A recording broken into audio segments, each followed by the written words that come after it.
Hello. I'm sure you're well aware by now of all the tragedies that are happening in Afghanistan. 20 years of effort to restore the God-given freedom we're all supposed to have, now gone in 24 hours, and evil men are now ruling again. Innocent lives are not just at danger, they are being destroyed. And the Christian church, we must lift up our brothers and sisters in Afghanistan. God has spoken to me through this situation and reminded me through their lives what it truly means to be a Christian. As an American Christian, we are so blessed and privileged to have the freedom to worship God. And yes, it has been challenged recently. And yes, there are a lot of things going on and we can take a stand. And a lot of these missions are noble. But in the end, we know that Jesus said, "You will be persecuted for my name's sake." See, we get so lost in being hated for what we look like, where we come from, our economic status.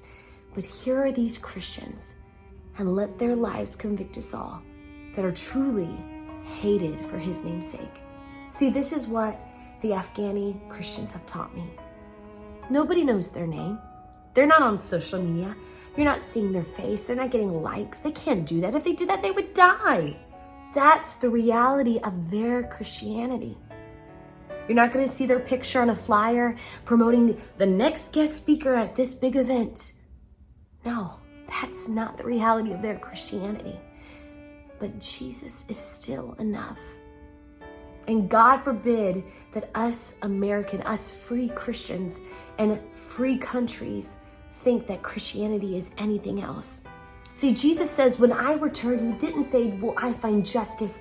Will I find freedom? Will I find blah, blah, blah, all these things that we fight for? He says, will I find faith?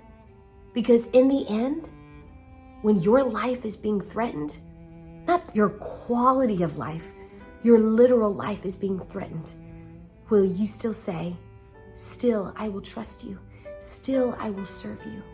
Because that's what our brothers and sisters are literally doing in Afghanistan right now. Heaven help us. Heaven help us if we are so caught up in making our perfect American dream Christianity our reality, when we forget that in the end, this is all meaningless. Our houses will burn, our campaigns will burn, it will all end. It will all end. But what we did for eternity is the only thing that's gonna last.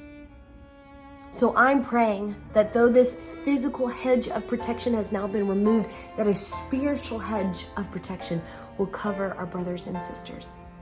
And that we who still have this freedom to pray and be vocal about our faith would take this time to lift up those people in our prayers, to do something about it.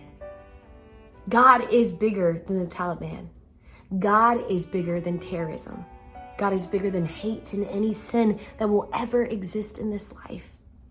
But we in the Christian church can't get so comfortable that we forget what Christianity truly is about. It's not about having all these wonderful things in this world.